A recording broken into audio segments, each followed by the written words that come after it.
After watching the tape, really impressed with a few things. The execution of the mentality that it was going to take to win was really good. Impressed with the standard of physicality, toughness, the effort. I mean, there was two ball teams. I mean, you really have to look at it, and just the amount of effort and strain that the guys played with was unbelievable. I think that, in order to win this type of game that it was Saturday night, it takes a great deal of resolve, toughness, and togetherness, and I thought we showed that in three phases. Defensively, all three levels really executed their assignments at a high level. I thought the defense embraced the messaging from Coach Olson and myself of just trusting your teammate, do your job within the scheme, and don't stay blocked. I mean, it just was remarkable, the job that they did. I thought it was important that we'd control our gaps.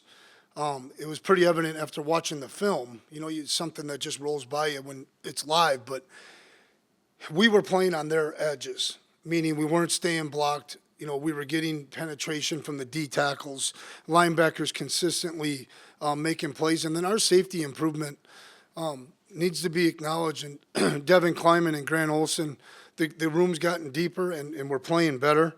I thought the corners for the fourth week in a row added value to the defensive, run stopping ability. They were physical in nature, and I really am pleased with, I've challenged Will on that, and they've showed some real good toughness there. I thought a key stat in the game, their running backs carried the ball 18 times for 58 yards for 3.2 yards per. Now, the respect level I have for that group that they have is really high. That was like one of those hidden deals in there. I thought that was really important to control the play action pass game and to control the main focus of their offense. Offensively, we have to just be a little bit better, extending drives, getting into better flow. I thought we were one or two plays away, and you could argue they were the plays that got replayed. I'm not arguing with the calls on them, but we needed to make a few of those in order to establish, a really good rhythm and flow and create some momentum for ourselves. South Dakota State did an unbelievable job with their run plan as far as movement, interior pressures, and exterior pressures. On the other hand, I just really pleased with our effort, our physicality on offense. There still was a lot of physical stuff up front. Our mental toughness, gave us a shot, and then our grit and belief at the end. Our guys just kept straining for the lead. And it's interesting, we talked about that prior to going out on the field in the locker room. Just guys go out and strain for the lead, and we never lost that thought. And then the second half, 18 minutes roughly and change, time of possession versus their 11. Somewhere in there that made a difference. And then I want to mention, Caden continues to do a good job with the punt. I mean, the first punt, downing it inside the 5, down there in our student section, again, was really impressive, almost a 44-yard average with net punt. Darius Givens' play was huge. And with that being said, we're extremely happy to come away with the win, but, man, what an earned victory. I mean, it was ugly and murky, and really, really super excited about our guys' resolve and then how we've come together in these last 3 weeks, or what I would call as rivalry row. We've grown together, and there's some toughness and some resilience that's been developed. Moving on to another road challenge, Murray State, Jody Wright is a new guy to the league like myself. I think he has his team moving forward. They have a real positive vibe about him. Jody's that kind of guy. You get that vibe from him. They're a young staff. They're a new football team. I mean, the amount of transfers and new guys that they have on their team, you're basically working off of this year's film, which is fine because we're 8-9 games into this thing. I think that youthfulness from the staff shows up with still a positive mentality and a want-to show up. He's trying to generate excitement with his program. They have 3 guys in their program that have great knowledge of us, starting with Zeb, who's cultivated relationships with the former staff here at NDSU. And actually, I've built a relationship with him over the last 2 years. He's reached out when I was at Wyoming. And, so he has some knowledge of our inner workings, maybe a little bit more knowledge than the normal quarterback on our defense. Jaden Johannesson, the guy that plays for him, has played here for a semester. I'm not sure how that'll impact things. He's primarily on the scout team, but he's an accomplished player. And then their co-offensive coordinator, right, coached in the national championship in 2015 when he was at Jacksonville State. So, that 2 or 3 week prep, he's going to have some familiarity with things defensively. Quarterback's been a productive guy, 9,000 career passing yards, 104 touchdowns. I think offensively, they do a good job. 19 trips into the gold zone, 15 resulting in touchdowns. Defensively, the bottom line is that they're sound in their systems. Schematically, they're on point. They have enough there to keep your attention with multiplicity. Just the big play and the explosive play has snuck up on them. And so we're going to do everything we can to value this week of practice, get on a plane again with that road warrior mentality, and try to go 1-0. I'll open it for questions. Benson and Peyton and going there all off the 2 deep. Did you get answers there? Yeah. Young's out for the year, torn pec. And again, that one's a little bit interesting. I've known his father a long time. Not that negates anybody else that's out for the season that's a senior. But that one kind of hit home a little bit. Had really good text messaging with his father. Good text messaging with Sam after the game. He's been a warrior. You talk about what this program is all about moving forward. And when we do talk recruiting, we just simply promise people that opportunity to reach their full potential, and Sam has done that. And it's unfortunate. He was communicating at a high level with the rest of our defense. That might be the part that we missed the most. And then I think he had his best stretch of 4 and 5 games. I could be wrong. I wasn't here with him for his whole career, but, man, he's been playing at a high level. Benson will get back at some point, but it won't be this week. A little bit of a shoulder issue. We got to see where that thing goes. And then, Cole Payton and Randy, Cole Payton and Jake, Dr. Pyatt, Trish, we all had really long discussions. He's got an unfortunate tear in his labrum, the location of it. We're just not going to be able to brace that thing and keep it in place. And so Cole, with the future in mind and his future in mind, our future in mind, we're going to shut him down and he's going to get surgery. He's made the right family decision there. And so he'll be done for the year. As these injuries have come over the last few weeks, how do you kind of manage, trying to keep your guys as healthy as you can, but also still needing to win every Valley game? How has that kind of changed your approach in any way in these games? Well, we're going to find out this week. I think we'll find out tonight about, I would call it a little gift. I mean, on Monday nights we work out for 12 periods. It's an hour, and we get out there and run, get loose. I mean, we pulled that off them this week. We had extended meetings. So we'll find out a lot tonight. And the seniors know, okay, with something like that means our response better be good on Tuesdays. There's a fine line. You got to keep moving the football team forward.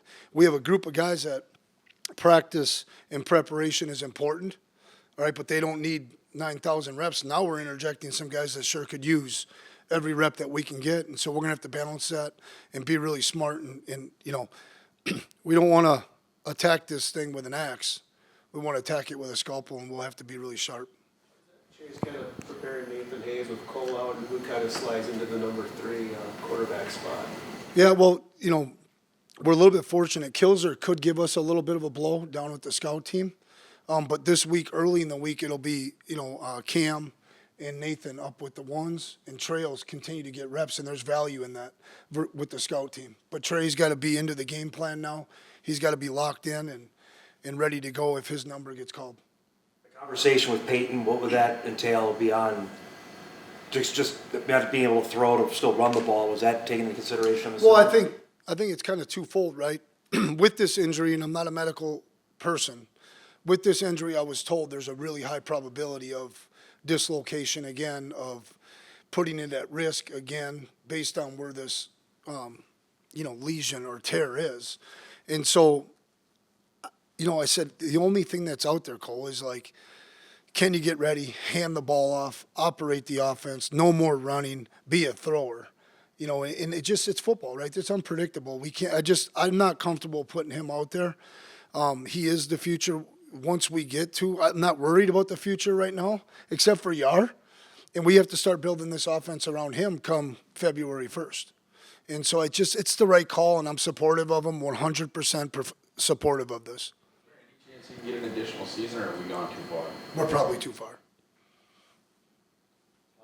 When you're in your experience with these type of rivalry games, especially one as physical as the Dakota Marker game was, how do you get your guys to kind of reset a little bit, especially as you move on to a team like Murray State? Well, you hope you know them, right? Like, and I think our messaging, I think our consistency in our messaging, it's not me just always delivering the message. What are the coaches saying in their position rooms? And I have knowledge of that, and we have to be superior competitors.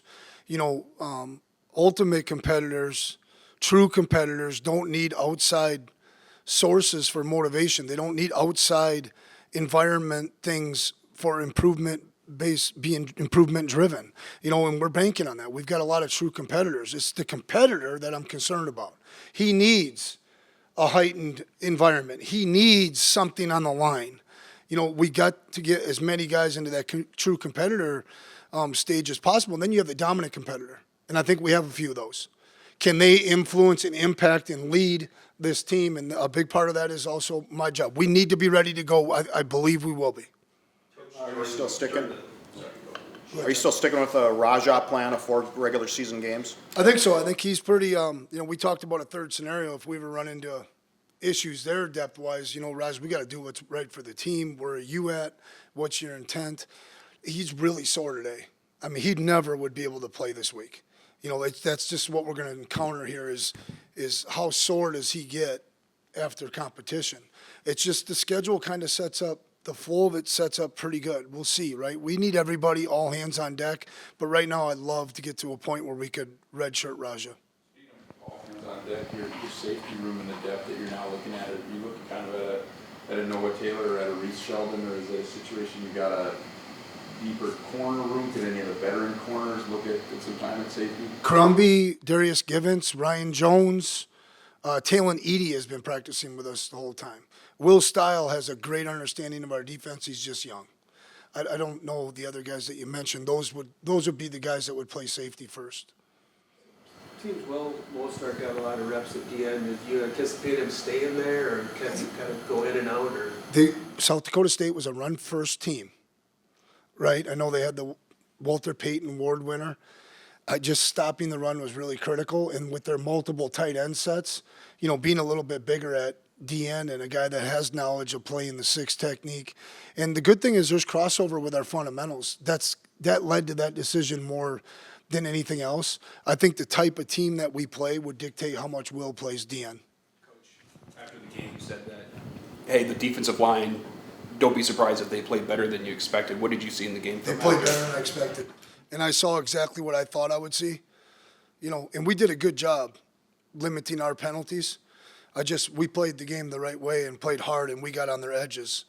And our defensive line did not stay blocked, even though sometimes there was some, real high effort by South Dakota State to keep us away from the ball. Cam told me Nathan has the best deep ball on the team. We talked about Hayes during fall camp. How has he made those strides over the last 3 months? Well, he's not a rookie, right? I mean, in when I get up here, I don't ever want to talk out of both sides. We double rep for a reason. It's for the quarterbacks, for the strong safety, and for the O-line. Really, if you boil it down, maybe the Mike linebacker gets pitchers. But he's had a lot of reps, and then a lot of our good on good work that we do on Tuesdays and Wednesdays. Randy, when we flip it right and service the defense. Nathan's got 40 reps of that in the last 4 weeks. Those are big reps because that's fast. That's game speed. I have all the confidence in the world that Nathan's going to be a really, really good player here. But now we're talking about winning the race to maturity. And is he ready? If he gets his number called, can he be ready? He's a talented guy. Faster than you think, big arm. I mean, he's by far and away right foot down, can pull the trigger. He's got the strongest arm in the group. Duffy back as expected. I got to get briefed on Duffy yet. He's seeing medical personnel today. Kubitz was really good late in the week, but it's just when you're in the protocol, it becomes out of our hands, and it's unfortunate. It's out of the players' hands and the parents' hands. It's just we're going to follow protocol in today's day and age. Since Valley play has kind of commenced, Enoch it seems like he's really taken off. What in your mind do you think has allowed him to play to this level? Opportunity. Opportunity. I'm not going to, today, the team meeting, we got a nice presentation to talk about the preseason. Okay, and then we went into this stretch, rivalry row, all right? And then we're coming up on this, what I look at is like the third quarter. You know, we're all growing and learning together. We are a first-year staff. We are some guys that are trying to get to know personnel. Others have been here. But honestly, Enoch has just taken advantage of opportunity. I think he's been more consistent in practice. I think he's better when he's smiling and he's really enthusiastic about it, which most of the time he is. It's just as simple as that, honestly. He's really just taking advantage of opportunities and trusting it and playing really fast. And I think the defense has done a really good job of making simple appear really tough. And that was on point Saturday. I mean, I thought we did a couple things where Mark had to pull the ball down, go away from his first read and those kind of things. And so Enoch fits well in with what we're doing right now. I assume that there isn't a Nathan Hayes package like there was a Cole Payton package. How different does your short yardage stuff get? How different do you open up the Cam run game more? What do you have to do differently? We got to take a hard look at it, okay? Because I don't think we've had the quarterback run package for 3 weeks. I mean, Cam was healthy Saturday night. The flow of the game again, it all matters. And then on one hand, you know, with Cole, I wish he did have 10 or 12 more reps. You know, moving this thing forward, it really is about the offensive line producing opportunities for all ball carriers. But we got to get through this stretch, and we got to be really, really surgical with our offensive plans now. Going to a spot nobody's been to before. What challenges does that line with? Not knowing the stadium, locker room, all that stuff. Well, I think, you know, we haven't been a team outside of Colorado. We went to the stadium. We haven't been a team that goes and sees the stadium or the locker rooms. And so I think we'll just kind of preach, you know, the Hoosier, the movie The Hoosiers, right? It's still a football field. It's still 120 yards and this, that, and the other thing, and go play a football game. Luke Wertz obviously stepping into Kubitz and played a lot on Saturday. What do you make of his play? I think the last 2 or 3 questions have been really good. The team. The unit together, everyone just doing their job has condensed the amount of space the running backs have been in. But I think those linebackers kind of have made their minds up that, hey, it ain't going to be me. You know, I'm going to square this guy up. I'm going to get him to the ground. And that's what I mentioned with consistent productivity, consistent playmaking out of the linebacker room. I mean, we still, you know, you put Kubitz, Enoch, Wirtz, Kopp, they've all played a bunch of football, and we still got some guys that can go do it. How impressed are you with the depth that you guys have been able to cultivate at this point in the year? You know, Well, all the those defensive guys. recruiting in the past, obviously, at linebacker has been done at a high level. And then the continued development of guys like Alta Peter, the development of Enoch here. I mean, Enoch missed the whole year last year. That's why maybe I get a little bit on edge with the questions about Enoch. To me, he's doing what he is capable of doing. He's just lacked opportunities in the past. It's really good. My hat goes off to the recruiting in the past years and Grant's ability to get those guys all ready to go. How's Cam feeling after a big game like that, and how's the ankle doing? Cam looked really good walking past me last night, and I'm sure he was a little bit surprised by what I had to say to him. You know, like, hey, we haven't done anything yet. We're moving on. He kind of fist pounded me. I think that Cam will be 100% or really close to it. You mentioned second down, kind of after that South Dakota State game. When you went back and looked at it, your first down efficiency and then getting better answers on second down, what did you find?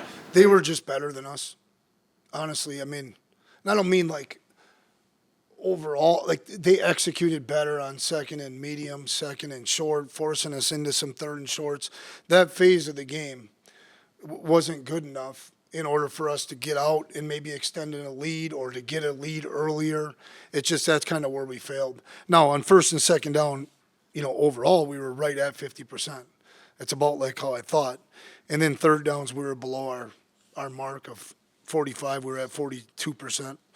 And so that we have to improve, we got to solve problems. The players got to solve problems when it comes to movement and their responses. Okay, something's going, something's coming. I need to make a response and get the line of scrimmage moving forward.